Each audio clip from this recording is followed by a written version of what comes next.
الشيطان الرجيم بسم الله الرحمن الرحيم إن الذين كفروا سواء عليهم أأنذرتهم أم لم تنذرهم لا يؤمنون. سورة البقرة شپږم نمبر آیات اول سپارہ مخکې کې الله رب العالمین د متقیانو صفات الله تعالی ذکر کړ. صداقت د قرآن ته الله تعالی اشاره وکړه. حکم الله تعالی د هغوی لپاره دنیوي او اخروي الله ذکر کو. قرآن والا متقیان خلک چې دي په دنیا کې په هدایت باندې دي، آخرت کې هم دا زنده‌باد او کامیاب دي. د دوه آیتونو کې الله رب العالمین اوس د دویمې ډلې ذکر کوي چې دا کفار دي او دا هغوی درې صفات الله بیانوي په دې آیات کې. او وروستنی آیات کې الله رب العالمین د هغوی دپاره حکم ذکر کوي، دنیوي حکم او اخروي حکم. الله فرمایي ان الذين كفروا یقینا هغه کسان چې کفر کړی دی، سواء علیهم برابر خبره ده په دوی باندې. انذرتهم آیا کتوی ری پیغمبر دوی لرا، ام لم تنذرهم یا کتوی ری دوی لرا لا یؤمنون دوی ایمان نراوړي. د دې سبب نزول کې علماء تقریبا 4 اقوال دي. ځینې مفسرین ذکر کوي ابو علیہ ودایتونه دا نازل شوی دی باره د احزاب چې کوم مشرانو په مدینه باندې چې حمله کړې وه، غزوه احزاب، د هغې باره کې هدایت نازل شوی دی. یا ځینې مفسرین ذکر کوي دا ابو جهل او د هغې د کور 15 کسان غټ کافرو، د هغې باره کې هدایت نازل شوی دی. یا وی دا ځینې یهودو، حویه ابن اخطب هم د هغې نه و، هغې باره کې هدایت نازل شوی دی. یا وی دا نازل شوی دی باره د مشرکانو د عربو کې، ابو جهل دغه شانته ابو طالب، ابو لهب او هغه مشرکان او عرب چې هغوی ایمان نه راوړی. الله پیغمبر ته وی چې دا کسان دا ازلي بدبخته دي او دوی ایمان نه راوړي. که ته دوی ته د الله په عذابونو باندې ویره هم ورکړي او که د الله عذابونو ویره ورته بیان هم نه کړي، دا ایمان نه راوړي. نو دوی لپاره الله تعالی حکم ذکر کوي دنیا کې او آخرت کې.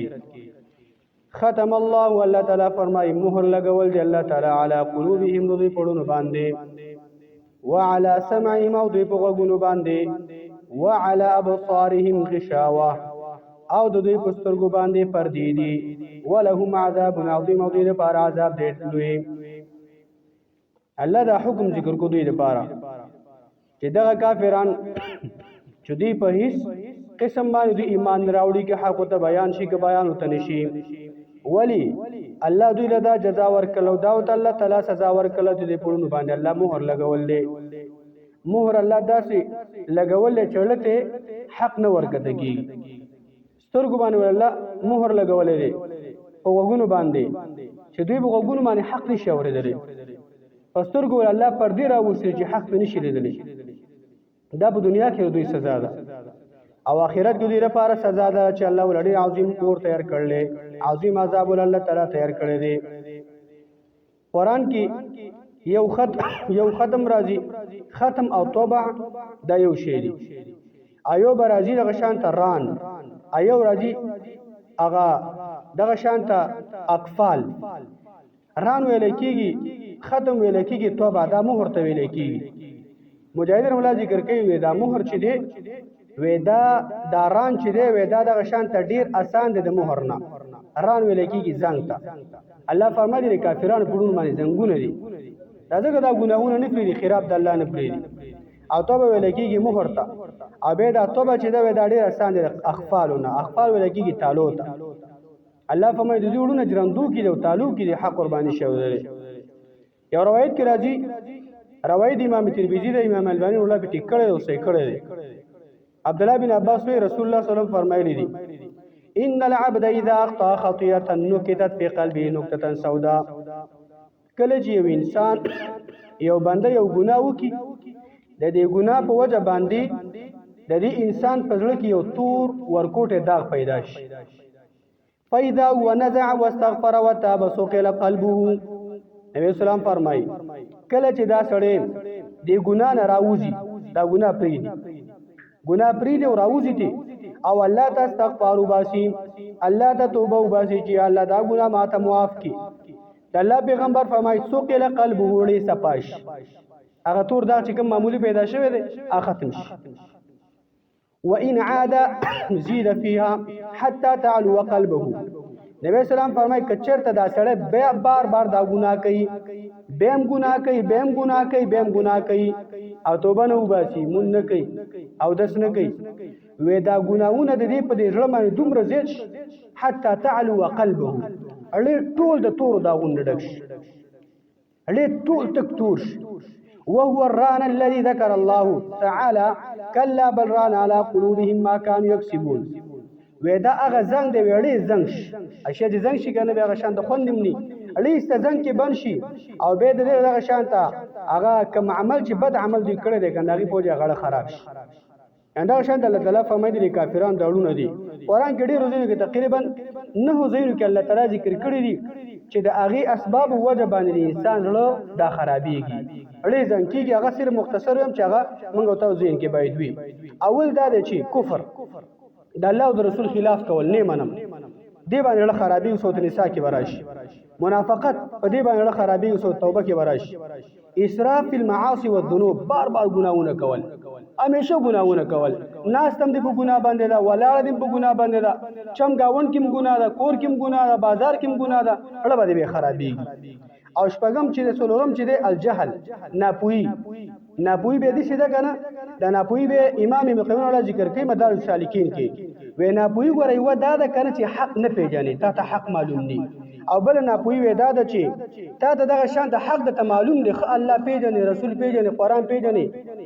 اگر ویګا چې تا ویلا قران پیژنې او ستا عمل په دې طریقه نه چې کوم رسول الله ویل دی.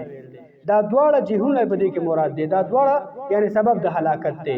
یو دا چې حق ته بزان نشي، حق ته بزان نشي چې ار څنګه.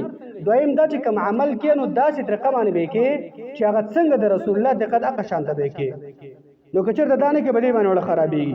انزم دا چې د استحباب دنیا علی الاخره، دنیا په آخرت باندې غوړه غنل چې دنیا کار دی کنه چې څوک ته وی لکه 3 بجې د شپې و مال دیړې راځي او په 11-12 بجې به کور ته راځي کنه راځي زما دیړې باندې راځي ته په الله به ورکر سره بجې کنه بس.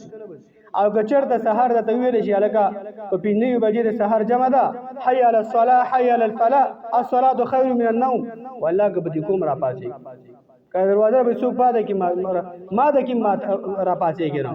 او حال د الله پیغمبر فرمایي د سحر د مون د 2 رکعات د سنت چې دی خیر من الدنيا وما فيها، دا 2 رکعات د سنت چې دی وکړو دنیا کې چې سدي او دا ټول دنیا چې را واخلې په دنیا کې چې سدي وې دغه ټول نه دی 2 رکعات څخه ثواب ډیر دی. د تی یو چې د ورځې د 1800 روپۍ غټي د دې ډېر خوند کې دغه 2 رکعات مونږ او به د جمع سره مونږ کې دینه بل عظیمه جرته دی.